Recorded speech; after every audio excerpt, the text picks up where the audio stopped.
Movie defend చేయలేకపోయారు. Defend చేసుకోలేకపోయారు. ఇంకా దాని మీద ఇంకా అన్‌వాంటెడ్ అవసరం లేకుండా ఆ మూవీని ఇంకా మూవీ టాక్ బాగున్నప్పుడు కూడా ఇంకా బాలేదని చెప్పే విధంగా వాళ్ళు యూట్యూబ్ నుంచి చాలా వీడియోస్ రిమూవ్ చేయడం గానీ, చాలా మంది కంప్లెయింట్ రైజ్ చేయడం గానీ, ఎస్పెషల్లీ హిందీ వాళ్ళు నార్త్ సైడ్ వాళ్ళని టార్గెట్ చేయడం గానీ, 'దేవరా' మూవీకి హిందీలో ఒక్కడు కూడా మంచి రివ్యూ ఇవ్వలే బ్రో. మీరు కావాలంటే 'దేవరా' మూవీ రివ్యూని హిందీలో వెళ్లి చూడండి. ఏ ఛానల్‌లోనే చూడండి. ఒక్కడైనా గానీ మంచిగా మాట్లాడితే ఇంక మనము ఇంకా వాళ్ళందరి మీద ఇంకా మనము కంప్లెయింట్ చేసుకుంటూ ఉండాల్సొస్తది.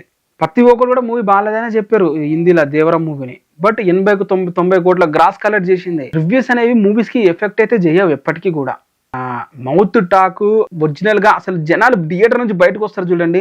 ఆ మీడియా ముందు మాట్లాడేవాళ్ళు కాదు గానీ, వేరే వాళ్ళు ఉంటారు ఆడియన్స్ మూవీ చూసొచ్చి ఫ్రెండ్స్‌తో మూవీ ఎలా ఉందనంటే వాళ్ళు చెప్పే టాక్ ఉంటది చూడండి. అది మెయిన్ ఇంపార్టెంట్. ఇందులో సోషల్ మీడియా ల్యాండిల్‌లో ఇన్‌స్టాగ్రామ్‌లో గానీ, ఈ ఎక్స్‌లో గానీ వీళ్ళన్నిట్లో కూడా మనము వాటిలో హైప్‌గా ఫీల్ అయిపోయి 1-2 డేస్ ఉంటుందే తప్ప, మిగతా మూవీ రన్ అవ్వాలంటే మాత్రం ఏదైతే ఈ టాక్ ఈ జనాల నుంచి వెళ్తుందో అది మెయిన్ ఇంపార్టెంట్.